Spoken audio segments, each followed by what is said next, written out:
Welcome to Chat Like a Native. Great to be here. So today we're doing a deep dive into a word we probably all overuse a bit without even thinking about it. Yeah. Make. Oh, yeah. Make. It's everywhere, isn't it? Totally. You know, you make plans, you make dinner, make a call, make a decision. It's super versatile, gets the job done. It does. But sometimes, maybe it feels a little, I don't know, a bit basic, like the default setting. Yeah, a bit vanilla sometimes. It works, but it doesn't always pack a punch. Exactly. So our mission today is to explore 5 really powerful, much more precise verbs that you can swap in for make. The idea is to really elevate your English, moving beyond just, getting the message across. To really making your words hit home. And that's exactly why this matters for you. Listen, it's not just about sounding, quote unquote, better. Wow. It's about clarity. It's about engagement, precision. Think about it, whether you're in a big meeting, writing an important email, or, just chatting with friends. Using the right verb communicates your ideas with real impact. It's honestly a shortcut to sounding more natural, more confident. And more persuasive, too, I bet. Definitely. You express exactly what you mean, no fuzziness. Okay, let's unpack this then. We got 5 verbs lined up. What's the first one we should look at to replace that general make, maybe something with a bit more skill involved? Okay, first up is craft.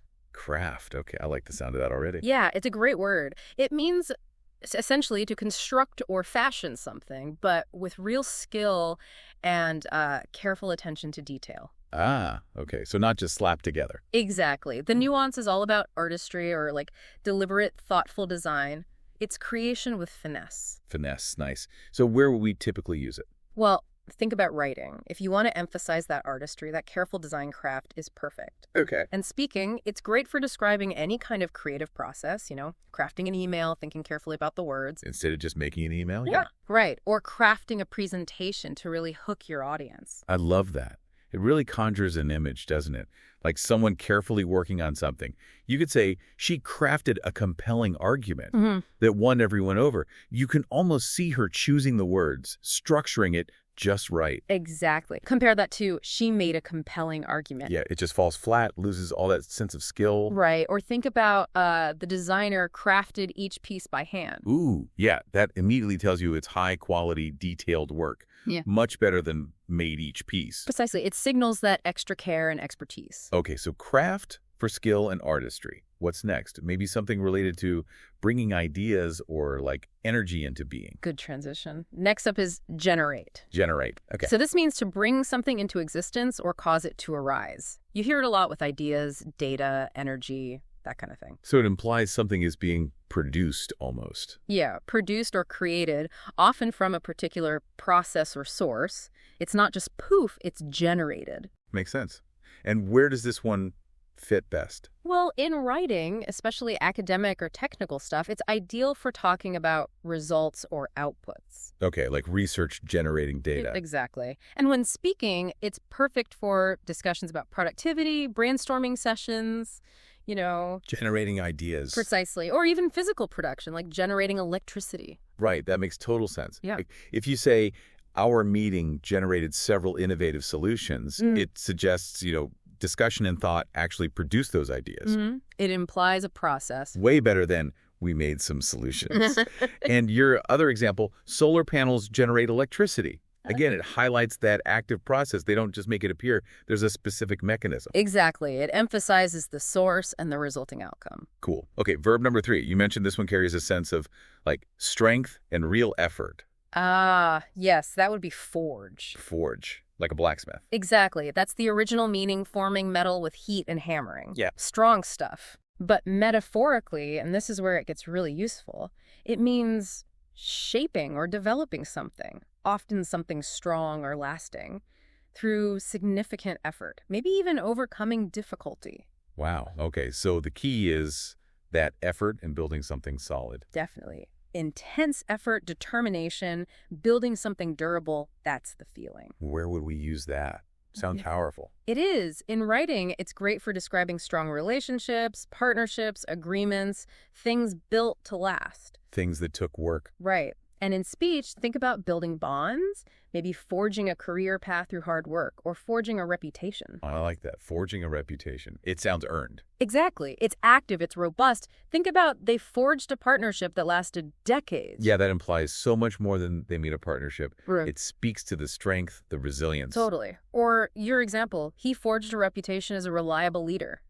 He didn't just stumble into it. Right, he built it. Right. Probably through tough times. It has this, unbreakable feel to it compared to made. Spot on. It's got weight. Okay, so we've had craft, generate, forge.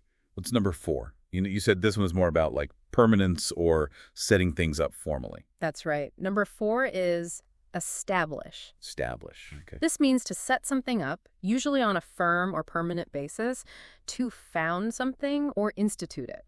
So, creating something official or long-lasting. Exactly. Think stability, structure, maybe rules, something intended to stick around. Where does this one shine? Formal situations. Yeah, you see it a lot in formal writing reports, proposals, history texts, talking about setting up organizations or systems. Okay. And when you're speaking, it's perfect for describing the creation of, say, companies, routines, guidelines, even social norms. Right, like laying a foundation. So if a company established new remote work guidelines, it means they're official now, they're the standard, not just some casual rules they made. Precisely. It signals commitment, a formal structure, or think about she established herself as an expert in her field. Ah, yeah.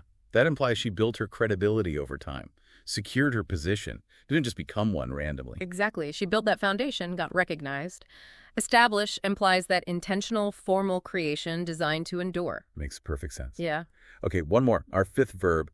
You mentioned this one emphasizes precision and planning. That's the one. Formulate. Formulate. Sounds quite scientific or methodical. It often is. It means to devise or develop something, usually methodically, with careful thought, and then to express it precisely. Okay, so the key things are methodical and precise. Exactly. Not just coming up with something, but developing it carefully and stating it clearly. And usage.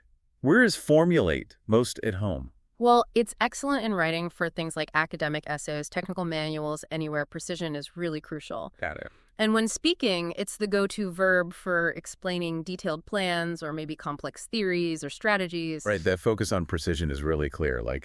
He formulated a plan to cut costs by 20%. That tells you it wasn't just a rough idea he made.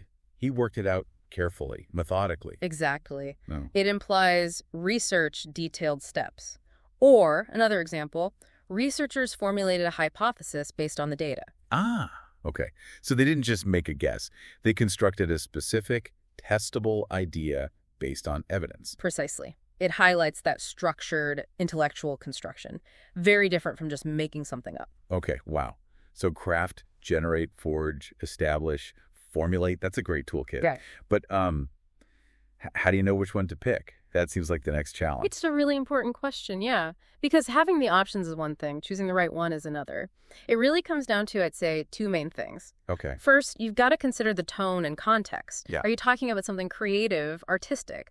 Then maybe craft or forge feels right, They have that vibe. Yeah, that makes sense. But if it's more technical or businessy, then maybe generate, formulate, or establish fits better. They sound more systematic or formal. Okay, tone and context. Got it. What's the second thing? The second thing is the strength or nature of the action itself. Ah, okay. If you want to emphasize real intense effort, resilience, building something significant, then forge or craft really nail that feeling. They carry that weight. Exactly.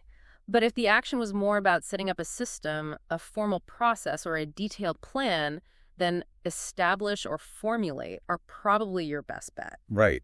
Because they imply that structure and precision. Precisely. And getting these nuances right, that's what really makes your English sound more advanced, more impactful. It's about choosing the word that conveys the exact meaning you intend. Okay, that clarifies things a lot. So for everyone listening, what does this actually mean for you? How do you start using these? Because just knowing them isn't enough, right? Absolutely not. Practice is key. Active practice. So how can people practice? Any tips? Well, one way is to actively try filling in blanks. Imagine you hear a sentence with make or a gap. Okay, let's try a couple. Our team a new marketing strategy last week. What feels right if the focus is on careful, methodical development? Methodical development. Sounds like formulated would be a great fit there. Yeah.